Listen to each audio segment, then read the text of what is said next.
ជំរាបសួរដល់អ្នកគ្នានៅខាងក្រោយខ្ញុំនេះ Honda SL ជាមួយខ្ញុំតេស្តកម្លាំងម៉ាស៊ីនវាលើដងផ្លូវថាវាសេរីចាស់ប៉ុន្តែវាកម្លាំងម៉ាស៊ីនតើតើនឹង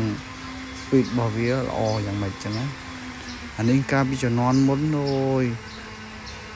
អ្នកមានជីហ្នឹងក៏ដូចបានជីអីគេ CRS ឆ្នាំ2026ចឹងអញ្ចឹងយើងសាកមើលវាថាកម្លាំងម៉ាស៊ីនរបស់វាខ្លាំងវា smooth ប៉ុណ្ណាអញ្ចឹងបើថាជិះនៅទីក្រុងវាមិនស្រួលម៉ានទេជិះទីក្រុងពីច្រើនវាស្ទះចរាចរណ៍អញ្ចឹងណាប៉ុន្តែយើងមានផ្លូវខ្លះឆ្លាស់ជាមួយយើងមូលពីទូទៅមូលបាន speed វា100ជាងប៉ុន្តែគ្រាន់ថាយើង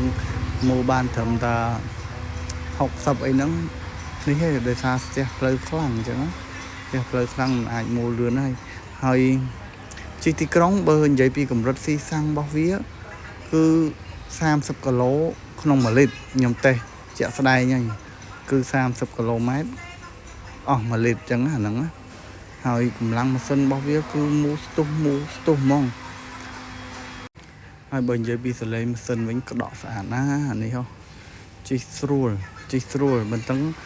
បងប្អូនដែលចង់ជិះម៉ូតូធំខ្ញុំ recommend ឲ្យជិះ Honda SL នេះចុះវាល្អទី1វាល្អអីវាល្អតាក់ទងនឹងតម្លៃវាសេរីចាស់មែនតែតម្លៃរបស់វាគឺមកល្មមដែលយើងជាអ្នកចង់ជិះផ្ដើមដំបូង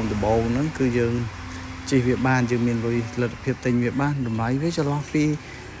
ម៉ូតូស្អាតនិយាយពីម៉ូតូស្អាតចន្លោះពី1500ទៅ2000ដុល្លារអញ្ចឹងណាហ្នឹងម៉ូតូស្អាតអញ្ចឹងយើងស្រួលកាលណាយើងទិញម៉ូតូស្អាតល្អគឺវាមិនងាយខូចហើយវាជិះស្រួលតែបើយើងទិញតម្លៃក្រោមហ្នឹងគឺគុណភាពក៏វាតាមហ្នឹងដែរអានេះខ្ញុំតេស្តតាមផ្លូវឆ្លាស់បានដល់ផ្លូវឆ្លាស់យើងមិនសូវមូលលឿនទេតែសារដៃកាន់ទូរស័ព្ទផងណាអញ្ចឹងមូលតែមកល្មមឯងអញ្ចឹងបងប្អូនត្រូវការស្រឡាញ់អីអាចមើលវីដេអូ